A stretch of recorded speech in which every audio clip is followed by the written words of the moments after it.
బాధ అనిపిస్తుంది, ఏడుపు వస్తుంది, దుఃఖం వస్తుంది. ఈ ఖమ్మంలో బురద నిండిన నీళ్ళను పరిశీలిస్తున్న సీఎం రేవంత్. గీదా ఖమ్మంలో మనందరికీ కనపడే పరిస్థితి గీదా అని మీరు చెప్పురి.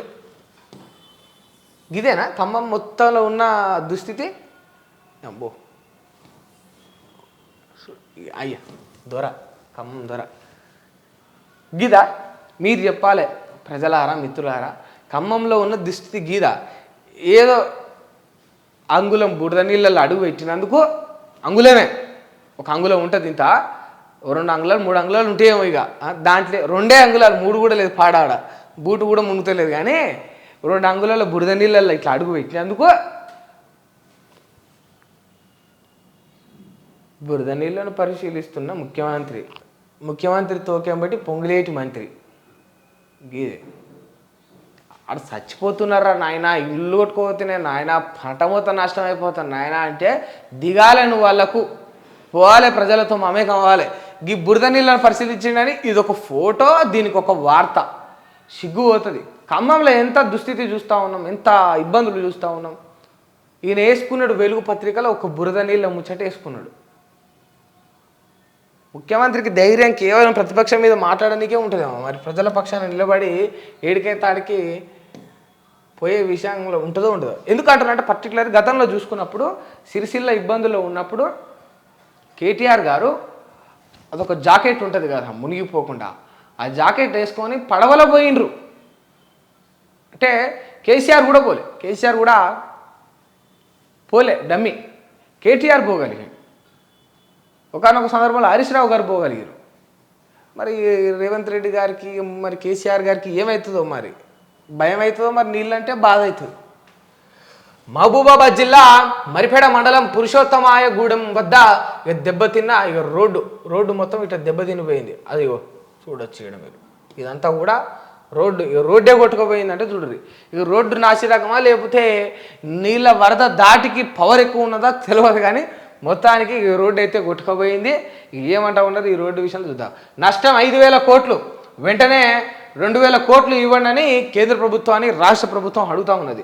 జాతీయ విపత్తుగా ప్రకటించండి. ప్రధాని నరేంద్ర మోదీకి సీఎం రేవంత్ లేఖ, వరద ప్రాంతాల పరిశీలనకు మీరు రావాలని చెప్పేసి విజ్ఞప్తి చేసిరట. లేఖ రాస్తూ ఆ లేఖలో దీన్ని జాతీయ విపత్తుగా పరిగణించారు. ఇది కేవలం ఏదో ఒక చిన్న చితక విపత్తుగా తెలంగాణ రాష్ట్రంలో ఒక మారుమూలన జరిగింది అన్నట్టు చూడకండి, ఇదంతా కూడా జాతీయ విపత్తుగా భావించండి. ఎందుకంటే అటువంటి విపత్తు అనేది ఇప్పుడు తెలంగాణలో నెలకొన్నదని చెప్పడం అయితే సరే, కొంతవరకు సంతోషమైన విషయం. వాళ్ళ నుంచి వెళ్ళి అడగడం సిగ్గుకు పోయో, ఇజ్జతికి పోయో, నామూసుకు పోయో, నేను ఎందుకు అడుగుతా వాడిని నాకాన్నే పెట్టుకుంటా అంటే ఆ 2 కోట్లు కూడా మనకు ఆసరా కావు. ఇది ఎంతో కొంత రాష్ట్రానికి ఆసరా అయితే సరే కాకపోతే మీరు వాళ్ళు ఇచ్చినా ఇవ్వకున్నా in case end of the day వాళ్ళు ఇవ్వలేదనుకో, రాజకీయాలు ఎట్లా చేస్తారు, భలే చేస్తారు. మళ్ళీ వీళ్ళు ఇవ్వలేక ఏమంటారంటే, నేను రాజకీయ కక్షలు పక్కన పెట్టి బడే బాయ్ అనుకొని నరేంద్ర మోడీకి లేఖ రాసిన, అయినా కూడా ఒక 2 కోట్లు ఇవ్వలేకపోయిండు మన తెలంగాణకు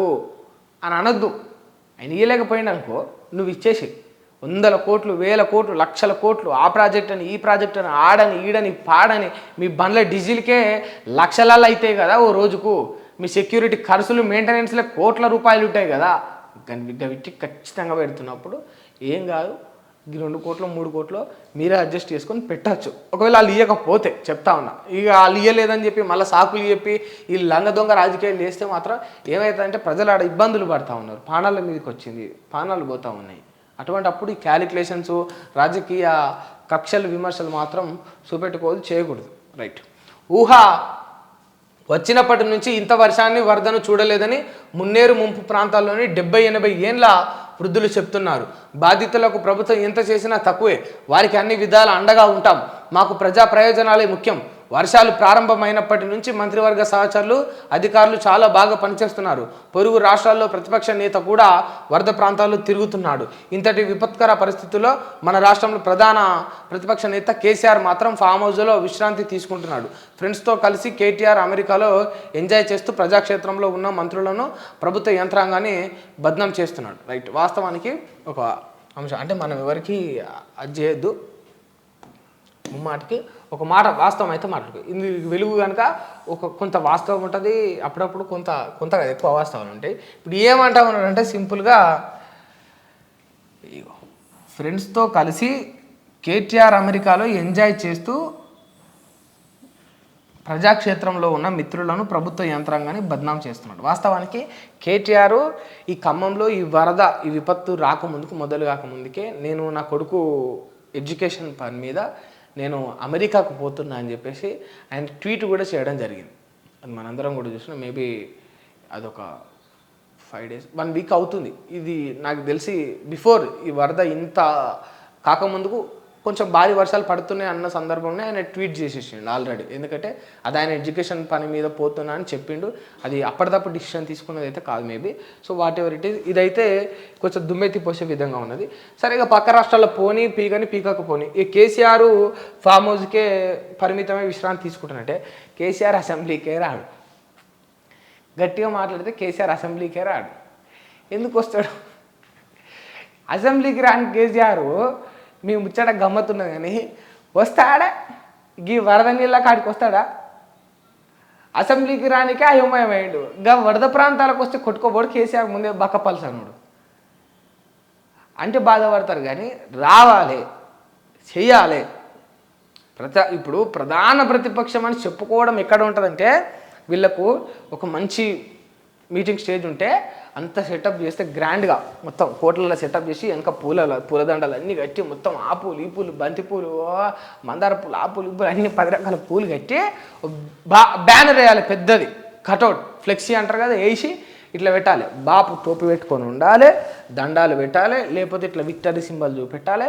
బాపు ఆగయా అని ఒక పెద్ద వడ్డు వచ్చి ఇట్లా ఒక కొటేషన్ లాగా వచ్చి బాపు ఫోటో వస్తే అప్పుడు వచ్చి మైక్ పెట్టుకొని ఇక ఆడ మాట్లాడాలి. ఏమనాలి మళ్ళా? ఉండు నీకు తెలియదు, ప్రధాన ప్రతిపక్షం మాకే చెప్తున్నావానే, నీకు తెలుసా 10 ఏళ్ళు కేసీఆర్ ఏం చేసిన ఇట్లా మాట్లాడాలి. గీడ ప్రతిపక్షం అని చెప్పుకోవడానికి ప్రధాన పనికి వస్తుంది. గాళ్ళ దగ్గర పోయి మందలియాలి, ఆడ బద్నాం చేయాలి ప్రభుత్వాన్ని. పర్టికులర్గా వాళ్ళ కష్టాలు ఎవడోడి ఎంతైతే నష్టపోయిండు, ఎన్నెన్ని బాధలు పడాలి ఈ వరదలల్లో, ఎవరి ప్రాణాల మీదకి వచ్చినాయి, ఎవరికి ఎన్ని ఇబ్బందులు జరిగినాయి, ఎవరికి ఎన్ని గాయాలైనాయి, ఎవరి ఇల్లులు కూలిపోయినాయి, ఎవరి కార్లు ఎవరి బండ్లు కొట్టుకుపోయినాయి అన్నీ తెలుసుకొని ఇక గిది రేవంత్ రెడ్డి మనం ఊహించని విపత్తు పర్యావరణంలో ఇక మరి ఇటువంటి విపత్తు జరగడం వల్ల ప్రజలు గింత నష్టపోయారు, వీళ్ళందరికీ నువ్వు ఏం చేస్తావు చెప్పు రేవంత్ రెడ్డి అని బరాబర్ బాజప్తే కేసీఆర్ అడగాలి. బద్నాం చేయాలి ప్రభుత్వాన్ని. అట్లా ఇజ్జత్ కన్నా వాని వీడొచ్చి నా మీద కొట్టేంద్ర బాబాని ఇజ్జత్ కన్నా వాళ్ళు చేస్తారు. అట్లా ప్రజలకు ఎంతో కొంత అరాకొర మేలు జరుగుతుంది. నువ్వు నిజంగా ఫామ్ హౌస్లో వండుకుంటే ఇవాళ గిసోటి పత్రికలు కూడా నిన్ను క్వశ్చన్ చేయబట్టి నీకా నిజత అనిపించాలి. సరే కేటీఆర్ అంటే ఇక అది ఉన్నపాలంగా జరగలేదు, ఆయన ప్రీప్లాన్డ్గానే ఉండదు, దానికి పోవాల్సి వచ్చింది. సరే ఆ విషయం మనకు బిఫోర్గానే ట్వీట్ చేయడం చూసినాం. సరే దాన్ని అనుకుందాం. మరి కేసీఆర్కి ఏమైంది నిజంగా? వాస్తవానికి వీళ్ళు అడుగుతున్నట్టు ప్రతిపక్షం అని చెప్పుకుంటే బాపు తెలంగాణలో ఉన్న ప్రతి ఇంచు నాదే అన్నాడు బాపు. మరి ప్రతి ఇంచు నీదే అయినప్పుడు ఇలా ఖమ్మం మొత్తం అతలాకుతలం అయిపోతూ ఉన్నది. ఖమ్మం మొత్తం ఇబ్బందుల పాలైపోయింది. ఖమ్మం మొత్తం కొట్టుకొని పోతా ఉంది నీళ్ళలో పడి. గోదావరి నదిని కూడా చూడలేదు, అటువంటి నదిలాగా పోతా ఉంది నీళ్ళు అని చెప్పేసి అక్కడ ప్రజలందరూ కూడా ఉక్కిరి బిక్కిరైపోయి ప్రాణాలు అరిచేతుల్లో పట్టుకుంటా ఉన్నారు. మరి ఏమైంది ఇప్పుడు బాపుకు? 10 ఏళ్లలో ఉన్న ప్రేమ ప్రతిపక్షంలోకి రాగానే మొత్తం ఓం భీం బుష్ అని పోయిందా? చెప్పుని మరి ఏమైందో. ఇట్లా చేయొద్దు కదా. నిజంగా ఆ ప్రేమే ఉంటే ఆ పట్టింపే ఉంటే పోవాలి. సరే ఈగిన పరిస్థితి ఇట్లా ఉన్నది. ఈ అంటా ఉన్నారు, సరే బాగానే చెప్తా ఉన్నారు. V6 వెలుగు పత్రికలు కూడా బాగానే చేసిండ్రు. సరే కేటీఆర్ వచ్చినట్లుంది, కేసీఆర్ చేస్తున్నది ఇట్లున్నది, ఫామ్ హౌస్లకు పరిమితమైండు, సేఫ్ జోన్లో ఉన్నాడు. రేపు మాప ఏమనుకుంటుండో నాకు తెలియదు కానీ కేసీఆర్ మాత్రం. కానీ ఈ ప్రతిపక్షమే పోయి మందలియాల్సిన అవసరం ఏముంది? సరే ఇప్పుడు ప్రతిపక్షం అంటే సరే ఒప్పుకుందాం, ఒక రకంగా కేసీఆర్ పోలేదనేది వాస్తవం, బాధాకర విషయం. కేసీఆర్ మనం ఇంతసేపు అడిగినాం అన్నాం, చాలా క్లియర్గా మీ ముంగట నేను మాట్లాడిన. మరి పొన్నం ప్రభాకర్ పోవచ్చు కదా,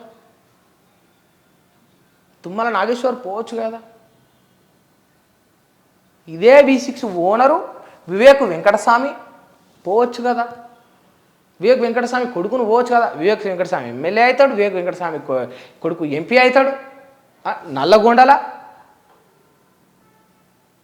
రఘువీరు ఎమ్మెల్యే అవుతాడు, జయవీరు MP అవుతాడు. ఒక ఆయన అన్న ఎమ్మెల్యే అవుతాడు, తమ్ముడు MP అవుతాడు. కట్టకట్టుకొని పోవచ్చు కదా మీరు అన్నదమ్ములు అయ్య కొడుకులు. మీ బలం బాగానే ఉన్నది కదా, మీరు కూడా వాళ్ళని సందర్శించాలిగా. ప్రతిపక్షంలో ఉన్నోడే పోవాలని రూల్ కూడా పెట్టలే, ఎడలేదు. పెట్టుకున్నాం మనం ఏమన్నా అట్లా. ప్రతిపక్షంలో ఉన్నాడు పోవాలరా బై, ప్రతిపక్షంలో ఉన్నాడు అడగాలరా బై. పక్క రాష్ట్రాలలో పోతుంటే మన రాష్ట్రంలో కూడా ప్రతిపక్షం పోవాలని రూల్ ఉందా? పక్క రాష్ట్రంలో ప్రతిపక్షాలు పోతుంటే ఈ రాష్ట్రంలో ప్రభుత్వం మొత్తం దిగి కదిలిపోయి ప్రతిపక్షం ముఖం మీద చెప్పు తీసుకొని కొట్టినట్టు చేయాలి. ఆ ఆప్షన్ కూడా ఉంది కదా ఇంకొకటి. అటువంటి ఆప్షన్ కూడా ఒకటి ఉంటుంది కదా.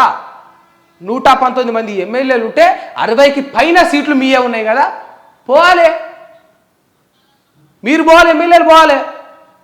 మీరు 60-70 మంది ఉంటే 16 మంది మీరు పోవాలి ఎమ్మెల్యేలు. అట్లీస్ట్ మీ క్యాబినెట్ అన్న పోవాలి కదా, క్యాబినెట్ అన్న పోవాలి. ఒక్క బట్టన్న పోతే, ఒక్క పొంగులేటి పోతే అంగుల బురదల ముఖ్యమంత్రి ఇగో కాలు పెట్టంగానే అయిపోయిందా ఇక ఆడికి. సీతక్క పోవాలి. ఏం సీతక్క ములుగుకు కష్టం ఉంటేనే, ములుగుకు బాధలు ఉంటేనే పోతుందా? ములుగుకు మాత్రం ఇప్పుడు ఆ మినిస్టరా కాదు కదా, యావత్ తెలంగాణ రాష్ట్రానికి మినిస్టర్ కదా, పోవాలి సీతక్క కూడా. మీరందరూ ప్రభుత్వం ఫస్ట్ మీరు కదలాలి, మీరు దిగాలి. ఆ తర్వాత ప్రతిపక్షాన్ని ఎట్లా అంటే అట్లా అందాం. అసెంబ్లీ సెషన్ వచ్చినప్పుడు సిగ్గున్నాదిరా ఊరు బాడుకావు, ఖమ్మం గంత ఇబ్బందుల పాలైతే అధికారులు ఉంటే పోతావు, ప్రతిపక్షం ఉంటే పోవా నువ్వు ఖమ్మాన్ని చూడడానికి, ఆ ప్రజల్ని మందలినికి, అలా కష్టాలు, ఆ బాధలు, అలా ఇబ్బందులు తెలుసుకోనికి నువ్వు పోవా అని అసెంబ్లీ సాక్షిగా మీరు అడగచ్చు. ఇప్పుడు గట్టిగా మాట్లాడితే మీరేమంటారు, కేసీఆర్ ఫామ్ హౌస్లోనే వండుకున్నాడు, కేసీఆర్ రాలేదు, కేటీఆర్ అమెరికాలో వండుకున్నాడు మీరు అన్నారు అనుకో. ముఖ్యమంత్రి అంగుళం బురదలో అడుగు పెట్టి ఓ పోజులు కొట్టిండు, మీ క్యాబినెట్లు ఎంతమంది పోయారని వాళ్ళు అడిగిర్రు అనుకో. ముఖం ఉంటుందా మీకన్నా? మీకు ముఖం లేక వాళ్ళకు ముఖం లేక ఒకరి మీద ఒకటి మీరు దుమ్మెత్తి పోసుకుంటా ఉంటారు. ఇక్కడ వరదలు వస్తూ ఉంటే. కానీ ప్రజల కష్టాలు మాత్రం తీర్చాలంటే కేంద్ర ప్రభుత్వానికి కూడా లేఖ రాస్తాడు, వాడేమో ప్రభుత్వం డ్యూటీ అని ప్రతిపక్షంలో చెప్తాడు. అయిపోతుంది వీడికి బస్.